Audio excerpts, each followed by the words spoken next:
Assalamualaikum warahmatullahi wabarakatuh. Kali ini saya kembali lagi akan membawakan materi tentang kesenian wayang golek Sunda. Pada materi kali ini saya menukil dua artikel. Yang pertama dari detik.com, yang kedua dari NU Online Jabar.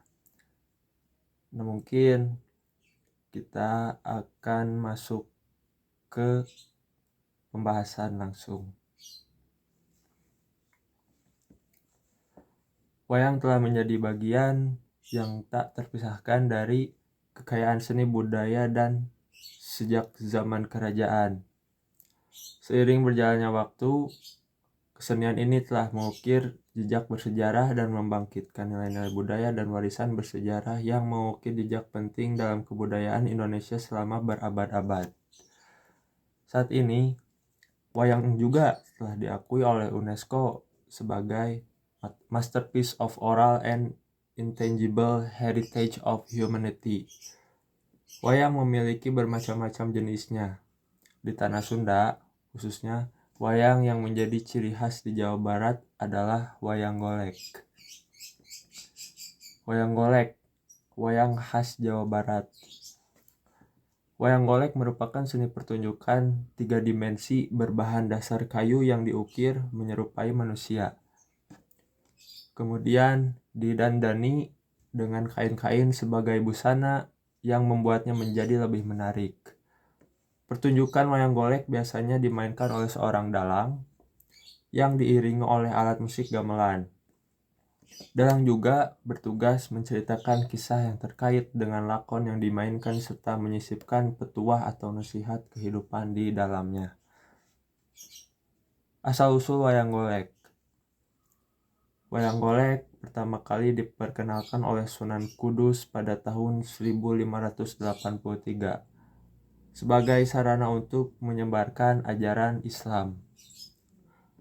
Sunan Kudus membawakan cerita kehidupan sehari-hari dengan nilai-nilai Islam, diselingi dengan humor untuk memikat perhatian para penonton. Pada awalnya, wayang golek hanya digunakan oleh santri dan ulama.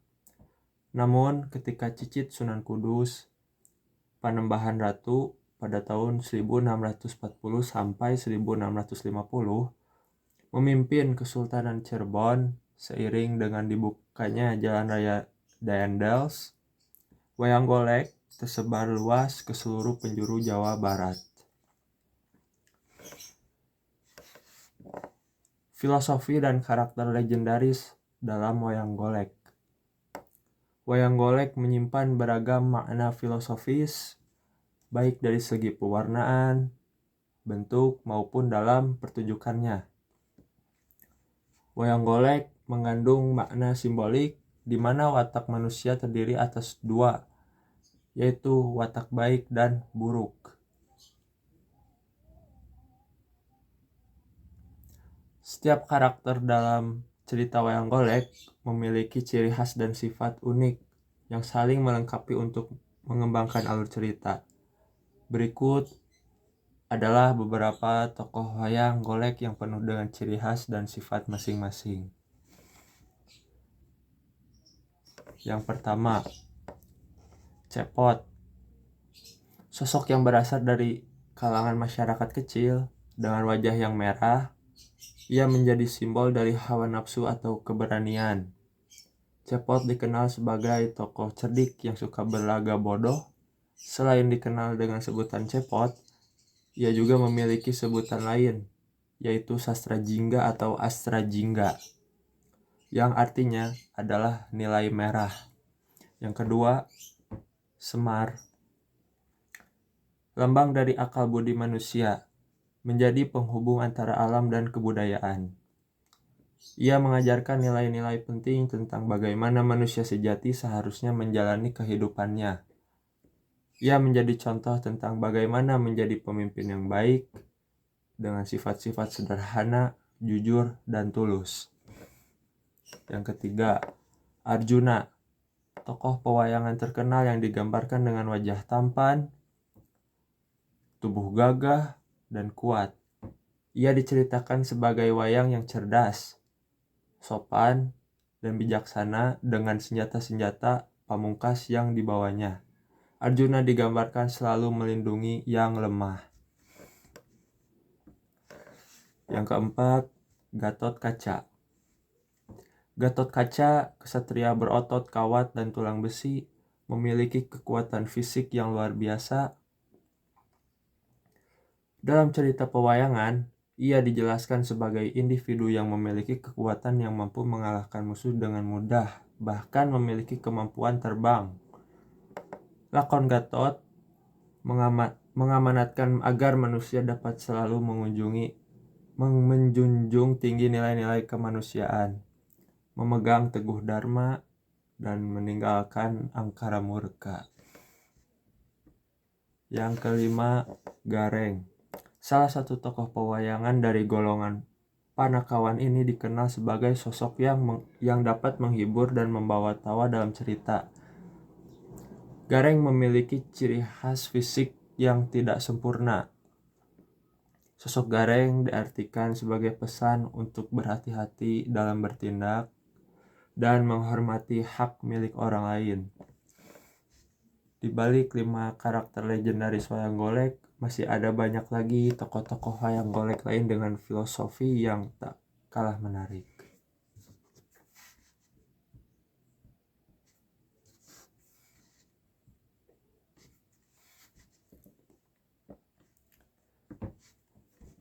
Ki Dalang Dadan Sunandar Sunaria menjelaskan bahwa basis cerita wayang golek bersumber dari kitab Mahabharata dan Ramayana yang berasal dari India. Dua kisah itu memiliki kepercayaan dan kebudayaan yang berbeda dengan Nusantara. Kemudian, Wali Songo memodifikasinya menjadi cerita dengan akidah Islam. Baheula mah tiket nonton wayang teh ku syahadat. Dengan tiket syahadat, secara tidak langsung Wali Songo sudah mengislamkan para penontonnya. Dadan juga menyebutkan bahwa dalam wayang muncul istilah punakawan yang tidak ada dalam kitab Mahabharata dan Ramayana. Pasalnya, pada dua kitab itu bercerita tentang tokoh-tokoh berkasta tinggi. Punakawan pada wayang, kata Dadan, adalah perwakilan dari masyarakat kecil.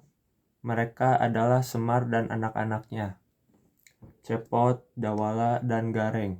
Kemudian Dadan menjelaskan filosofi mereka. Semar misalnya bertubuh hitam tapi bermuka putih, sementara di dahinya ada kukuncungan.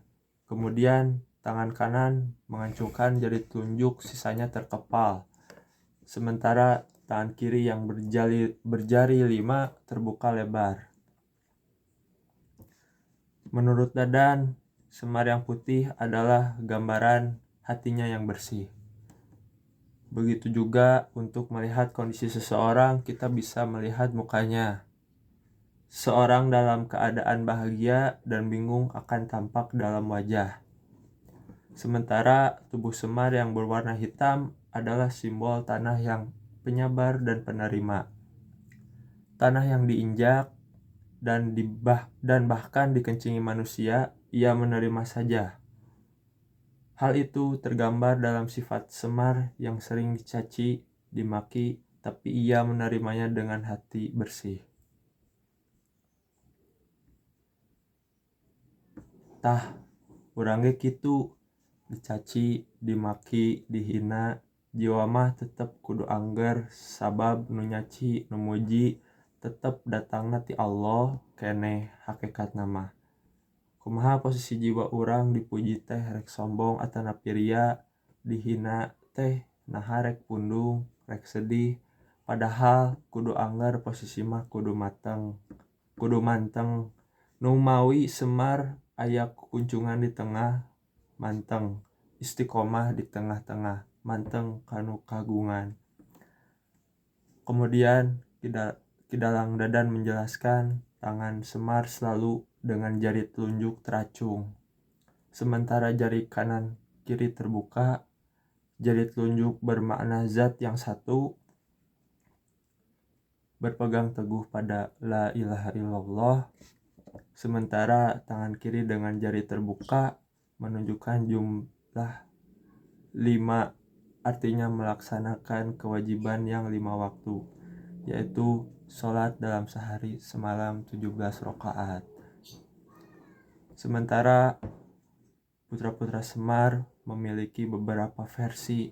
Misalnya, jika dibandingkan dengan wayang kulit, dalam wayang golek disebut cepot, dalam wayang kulit disebut bagong. Sementara posisinya dalam wayang golek, cepot sebagai anak cikal.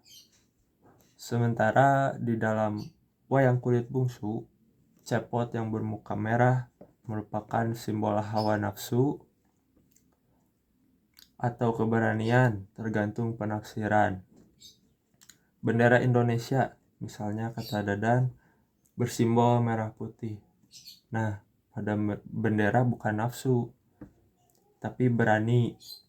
Hal itu sama dengan simbol merah di muka cepot yang berani. Artinya, ia berani demi membela kebenaran, takut karena salah. Dawala artinya bijaksana, sementara gareng dari goreng artinya orang yang berkata garihal atau kasar.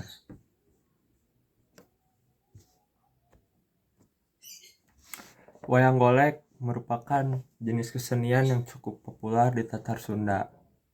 Dipentaskan siang dan malam, wayang sering dikatakan diambil dari kata bayang, karena wayang dianggap bayang-bayang kehidupan manusia. Cerita wayang yang diambil dari Mahabharata dan Ramayana yang dalam agama Buddha dianggap sumber ajaran moral. Meskipun demikian oleh para wali, konon oleh Sunan Kalijaga wayang yang dimodifikasi sedemikian rupa sehingga menjadi media dalam menyebarkan agama Islam dan dijadikan seni pertunjukan. Tidaklah heran, kini cerita wayang sangat kental ajaran Islamnya. Tak jarang dalang menyelipkan dakwahnya. Gamelan yang mengiringi pertunjukan wayang berlaras salendro, terdiri atas 2 buah saron, sebuah peking, sebuah selentem, 1 perangkat bonang, 1 perangkat bonang rincik, 1 perangkat kenong, sepasang gong, kempul dan goong, ditambah dengan seperangkat kendang, sebuah kendang indung dan 3 buah kulanter, gambang, dan rebab. Sejak 1920-an, selama pertunjukan wayang golek diiringi oleh sinden. Popularitas sinden pada masa-masa itu sangat tinggi sehingga mengalahkan popularitas dalam wayang golek itu sendiri, terutama ketika zamannya Upit Sarimana dan Titim Patimah sekitar tahun 1960-an. Pola pengadegan wayang golek adalah sebagai berikut. 1. Tatalu, dalang dan sinden naik panggung, gending jejer atau kawit, murwa nyandra suluk atau kakawen, dan biantara. 2. Babak unjal, paseban, dan bebegalan. 3. Nagara sejen. 4. Patepah. 5. Perang gagal. 6. Panakawan. 7. Perang kembang. 8. Perang raket. Dan 9.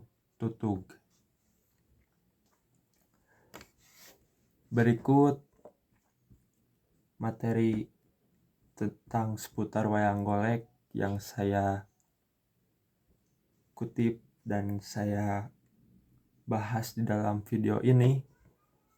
Semoga dapat memberi wawasan kepada teman-teman yang melihat YouTube saya.